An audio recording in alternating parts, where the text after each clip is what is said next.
Welcome to French Avenue. Microphone. Welcome to French Avenue Microphone. Bonjour et bienvenue. Alors imaginez un peu la scène. On est dans une gare parisienne, un matin, ça grouille de monde, il y a le bruit des annonces, l'odeur du café, et là sur le grand panneau, le mot qu'on redoute tous à côté de notre train, retardé. L'inconnu à côté de nous qui soupire et qui lance une petite phrase. Est-ce qu'on a les mots, là, tout de suite, pour répondre, pour partager cette frustration ? C'est exactement ça la question clé. Et c'est en fait le point de départ de tout le matériel qu'on a sous les yeux aujourd'hui. On a une leçon de français très très complète. Mais au lieu de l'aborder comme une liste de règles, on va faire un peu différemment. On va suivre le parcours d'une personne, une certaine Lucie. Et son histoire va nous servir de guide en quelque sorte pour extraire les outils les plus importants sur ce thème des déplacements. Exactement. Notre mission, c'est de voir comment cette histoire concrète transforme du vocabulaire, de la grammaire, en vrais outils de communication. On va décortiquer comment Lucie gère son trajet, les imprévus, un petit voyage. L'idée, c'est d'aller chercher le français dont on a besoin pour vivre, pour interagir, pas juste pour un examen. Alors, commençons par le début. Lucie habite en banlieue, elle va à Paris pour le travail. On parle de son trajet. D'ailleurs, le texte fait tout de suite une distinction que je trouve très utile entre trajet et déplacement. Oui, et c'est une nuance importante, ça. Le déplacement, c'est le mouvement en général, le fait d'aller d'un point A à un point B. Alors que le trajet, c'est plus spécifique, c'est le parcours régulier. Le fameux métro boulot dodo, c'est un trajet. Quand Lucie parle de son trajet, c'est personnel. Et ça commence où? Dans une gare, Voilà. c'est ça, elle prend le RER. Et là, on tombe sur une première série de mots super utiles. Le matériel les regroupe intelligemment, je trouve, par fonction. Il y a les lieux. Oui, les lieux. D'un côté, la gare pour les trains, le RER. De l'autre, la station pour le métro, le tram. Et l'arrêt pour le bus. Et l'arrêt pour le bis, exactement. Et ça peut sembler être un détail, mais c'est important. Ah, oui. Dire « je suis à la station de RER » au lieu de « à la gare », ça trahit tout de suite qu'on n'est pas un locuteur natif. C'est un marqueur de maîtrise, en fait. D'accord. Et à côté des lieux, il y a les modes de transport, bien sûr. Dans l'histoire, on voit les principaux. Bus, métro, train, RER. Ce qui est intéressant, c'est que le texte ne donne pas juste les mots. Il donne le contexte. Le métro, c'est le plus rapide en centre-ville. Le RER, comme celui de Lucie, il connecte la banlieue à Paris. On n'apprend pas juste une liste, on apprend une logique de la ville. Et bien sûr, pour que ce soit réaliste, le trajet de Lucie ne se passe pas parfaitement bien. Ah non, ce serait trop simple. Elle arrive à la gare et 20 minutes de retard pour son RER. Et là, on plonge dans le vocabulaire des galères. Retard, embouteillage, trafic dense. Et dans les exemples, on sent le vécu. Il y a un embouteillage, on est bloqué depuis une demi-heure.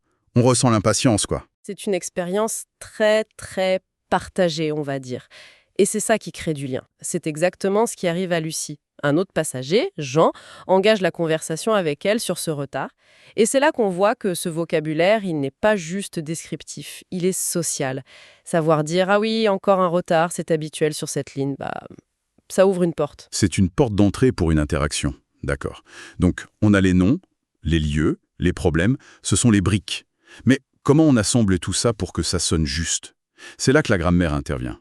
Et la leçon se concentre sur l'essentiel, à commencer par 4 verbes piliers. Oui, un très bon raccourci. Il y a « aller », le plus basique, je vais à Paris. Il y a « marcher » pour quand on est à pied, « conduire » pour la voiture, et surtout, il y a « prendre ». C'est un peu le couteau suisse des transports. Ah oui. Simple, c'est direct, ça marche presque partout. Lucie, elle prend le RER. D'accord. Donc on a le verbe et le nom. Je prends le RER. Mais le vrai casse-tête, souvent, ce sont les petits mots autour, les prépositions. Je vois que le matériel insiste sur la différence entre « en » et « à ». Il y a une astuce simple pour s'en souvenir. Heureusement, oui, il y a une logique assez claire. « En » s'utilise pour les moyens de transport dans lesquels on entre, où l'on est dedans. On est en voiture, en train, en bus. C'est la préposition du contenant, si on veut. D'accord. « En » pour être dedans. C'est ça. Et « à », c'est pour les transports sur lesquels on est dessus, comme à vélo, à moto, et bien sûr à pied. Et il y a aussi le « à » de la destination, aller à la gare. Si on retient ça, on évite déjà 80% des erreurs. C'est un excellent moyen de le visualiser. Et je vois un troisième petit mot. Pour. Pour qui indique la direction. Le bus pour l'aéroport. Avec ces trois-là, en, à, pour, et les 4 verbes clés, on a déjà une structure solide pour parler de ces déplacements. On est bien armé. Et l'histoire de Lucie continue de nous donner des exemples. Après son RER en retard, elle arrive à Paris, elle doit prendre le métro. Et là, le texte décrit le métro comme bondé. Plein de monde, oui. Et elle discute avec une autre passagère, Amina, des avantages de la voiture par rapport au transport. Et cette discussion, elle permet d'introduire d'autres nuances. Par exemple, l'accord des adjectifs. Ah, le classique du français. Hein. Toujours. Le texte donne de bons exemples. Un trajet long au masculin, mais une route longue au féminin. C'est un détail. Mais un détail qui change tout.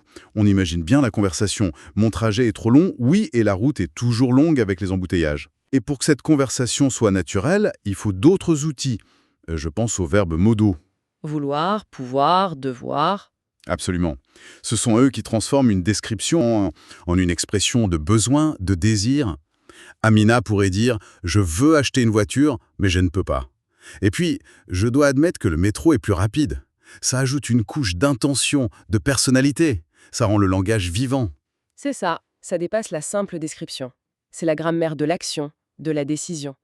Et il y a un détail que j'ai trouvé vraiment malin dans cette partie de l'histoire. Pendant qu'elle attend son RER, que fait Lucie? Elle n'est pas juste sur son téléphone. Non, Elle écoute un podcast pour apprendre le français. c'est un conseil formidable. Glisser comme ça, l'air de rien, la leçon nous dit ce temps que vous considérez comme perdu, ce temps d'attente, c'est en fait une opportunité. C'est un moment parfait pour un apprentissage actif. C'est une façon de retourner la situation. Transformer un moment subi en un moment choisi. J'aime beaucoup. Et l'histoire ne s'arrête pas là. On la suit pour son week-end. Elle part à Dieppe. Oui, on change de registre, on passe du quotidien à l'exceptionnel. On la voit planifier, vérifier les horaires de train, elle achète un billet de retour. Un terme très pratique, ça. Très pratique. Et une fois à la gare, elle ne cherche plus un RER, mais un grand train. Donc elle doit trouver le bon quai. C'est une checklist très concrète de toutes les étapes d'un voyage en train en France, en fait. Et évidemment, comme pour son trajet du matin, tout ne se passe pas sans accroc. Ce serait trop beau. Le dimanche, au moment de rentrer, c'est le petit drame. Lucie se rend compte qu'elle a oublié son billet de retour. L'angoisse. Ah oui, le moment où on fouille ses poches, son sac, le cœur qui s'accélère. Totalement. Et là, c'est le moment de vérité pour l'apprenant. Dans ce stress, la langue n'est plus un exercice, c'est un outil de survie. Elle doit aller au guichet, trouver les mots pour expliquer « Bonjour, j'ai un problème, je crois que j'ai perdu mon billet, est-ce qu'on peut le réimprimer ?» Chaque mot compte. Le vocabulaire appris devient essentiel. C'est là qu'on voit que maîtriser ce lexique, ce n'est pas juste pour papoter. C'est pour être autonome, pour se sortir de situations délicates. Le matériel montre bien que la langue est un outil de résilience. Tout à fait. Et après cette petite péripétie, qui se résout bien, heureusement, Lucie a une sorte de révélation à la fin de son week-end. Elle repense à sa semaine, au trajet stressant, au voyage, aux billets perdus, et elle réalise que tous ces moments, même les plus agaçants, ont été des opportunités. Des opportunités d'apprendre, d'interagir, de pratiquer. J'aime beaucoup la phrase de conclusion de son histoire, elle est citée dans la leçon. Elle se surprend à formuler une phrase assez complète. Mon transport quotidien est le RER, qui est souvent en retard, mais je préfère le métro pour son confort. Et elle constate que construire cette phrase, c'est devenu plus facile qu'avant. Son trajet est devenu sa salle de classe. La boucle est bouclée. Le vocabulaire de la liste, les règles de grammaire, tout ça n'est plus abstrait. Ce sont des outils qu'elle a utilisés pour décrire une expérience, pour échanger avec Jean et Amina, pour résoudre un problème. L'apprentissage, c'est ancré dans le réel, quoi. Alors, si on prend un peu de recul, qu'est-ce que ça nous dit, tout ça? Quel est l'enseignement principal? Pour moi, le vrai trésor, ici, ce n'est pas juste la liste de mots. C'est l'idée que les moments les plus banals de notre journée, le trajet, le retard, l'attente, sont un laboratoire de langue cachée. Et gratuit, c'est exactement ça. La leçon repositionne la frustration. Elle en fait une opportunité d'apprentissage. Au lieu de subir passivement, on devient un observateur actif. On n'a plus affaire à une liste de mots sur les transports, mais à une boîte à outils pour naviguer dans le chaos du quotidien. Donc, en résumé, les points clés seraient: primo, le vocabulaire des déplacements est une carte sociale, ça ouvre des interactions. Secondo, quelques outils de grammaire ciblés. Les verbes clés, les prépositions en, à, pour agissent comme un décodeur. Et tertio, le plus important, les imprévus ne sont pas des échecs, mais les exercices les plus efficaces qui soient. Et cela soulève une question intéressante. Une sorte de défi pour quiconque apprend une langue. Ce que l'histoire de Lucie montre, c'est un changement de perspective. Alors, la prochaine fois qu'on se retrouve coincé dans un bus ou qu'on attend sur un quai, au lieu de juste regarder son téléphone, on pourrait essayer un petit jeu. Tendre l'oreille. Écouter les conversations. Quels mots les gens utilisent pour se plaindre, pour s'organiser. Souvent, la leçon la plus authentique, elle n'est pas dans un livre. Elle est juste là, dans l'air, et elle attend qu'on l'accueille. Bonjour à toutes et à tous. Et si le trajet quotidien, même le plus simple, celui qu'on fait tous les jours, devenait en fait une mini-leçon de français? C'est pile ce qu'on va voir ensemble aujourd'hui. Comment on peut transformer ces déplacements en une occasion parfaite pour vraiment maîtriser le français de tous les jours? Allez, c'est parti. Alors imaginez la scène, on arrive en retard à un rendez-vous, un peu stressé forcément. La première chose qu'on veut faire, c'est s'expliquer. Mais voilà, comment trouver les bons mots, surtout quand on est un peu sous pression? C'est un défi super courant, mais la solution, elle est bien plus simple qu'on ne le croit. Et voilà, la phrase qui sauve la situation. Elle est claire, elle est précise, et en fait, elle fait bien plus qu'expliquer un simple retard. Elle crée un lien, elle transforme un moment un peu frustrant en une vraie interaction humaine. C'est ça, la magie de connaître le vocabulaire du quotidien. Parce qu'au fond, parler de ses trajets, ce n'est pas juste une histoire de bus ou de métro. C'est parler de sa vie, de ses petits imprévus, de ses habitudes. C'est vraiment une porte d'entrée pour s'intégrer, pour partager des expériences que tout le monde connaît. Pour bien comprendre tout ça, on va suivre Lucie. C'est une graphiste, elle habite en banlieue et elle travaille en plein Paris. Pour elle, chaque matin, le trajet, ce n'est pas du tout une corvée. Non, c'est sa salle de classe personnelle, en immersion totale pour apprendre le français. Allez, on plonge avec elle dans le vif du sujet, un lundi matin typique. Avec, bien sûr, son lot de stress, mais aussi, on va le voir, plein d'occasions d'apprendre des choses. Bon, voilà le programme de Lucie. Un parcours assez classique pour beaucoup de gens qui travaillent sur Paris. D'abord le RER, ensuite le métro et on finit avec un peu de marche. Chaque étape, c'est une nouvelle chance de tomber sur de nouveaux mots, de vivre de nouvelles situations. Et la scène commence. Lucie arrive à la gare de Saint-Maurice, ses écouteurs sur les oreilles, prête à démarrer sa journée. Son premier réflexe, comme des millions de personnes chaque matin, lever les yeux vers le grand panneau d'affichage lumineux. Et là, c'est le premier obstacle de la journée. Le mot que tous les usagers des transports en commun connaissent par cœur. Retard. Pour Lucie, ce n'est pas seulement une mauvaise nouvelle, c'est le tout premier mot de vocabulaire concret de sa matinée. Alors, un retard, qu'est-ce que c'est? Eh bien, c'est tout simplement le fait d'arriver après l'heure prévue. C'est un nom masculin, on dit un retard. Assez facile à retenir, surtout parce que ça nous arrive souvent. Après avoir patienté, Lucie arrive enfin à monter dans le RER, puis elle change pour le métro. Mais l'aventure est loin d'être terminée. Un nouveau défi, tout aussi commun, l'attend maintenant à l'intérieur de la rame. C'est là qu'elle croise le regard d'Amina, une autre passagère. Au lieu de soupirer à cause de la foule, Amina lui fait un petit sourire et lui lance cette phrase. Il est souvent bondé le matin. C'est un petit moment de complicité qui introduit un mot absolument essentiel. Bondé. C'est l'adjectif parfait pour décrire un métro, un bus ou n'importe quel endroit où il y a tellement de monde qu'on a du mal à bouger. Un mot très parlant et très très utile au quotidien. Ok, donc grâce à Lucie, on a déjà 2 mots super pratiques, retard et bondé. Mais pour pouvoir construire nos propres phrases, il nous faut quelques petits outils de grammaire. Voyons les plus importants pour parler de nos trajets. Alors ça, c'est une règle toute simple, mais qui change tout. On utilise la préposition « en » devant le moyen de transport dans lequel on peut entrer. On dit « en train »,« en voiture »,« en avion ». Et on utilise « à » pour parler de la destination. À Paris, à la gare. Simple, non?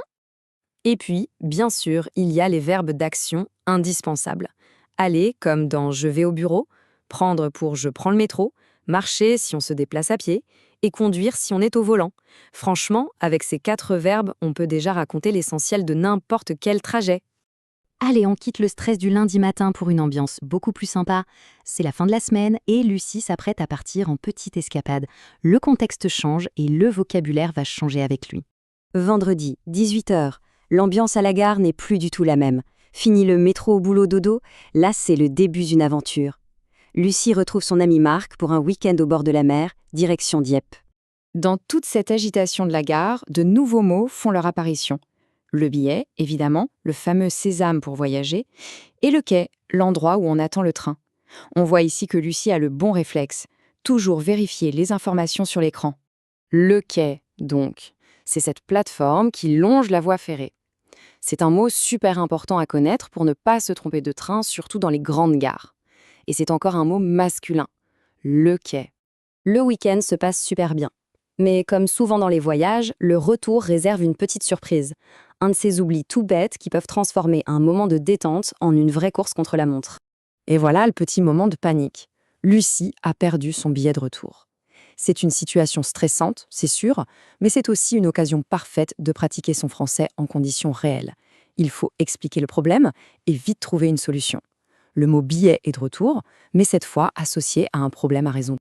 Finalement, qu'est-ce que les péripéties de Lucie nous apprennent? Entre son RER en retard et son billet oublié, la conclusion, elle est assez simple, mais vraiment importante. Chaque déplacement, chaque petit imprévu, chaque minute d'attente sur un quai de gare, c'est une chance. Une chance d'apprendre un mot, de s'entraîner à faire une phrase, ou même d'échanger un sourire avec un inconnu.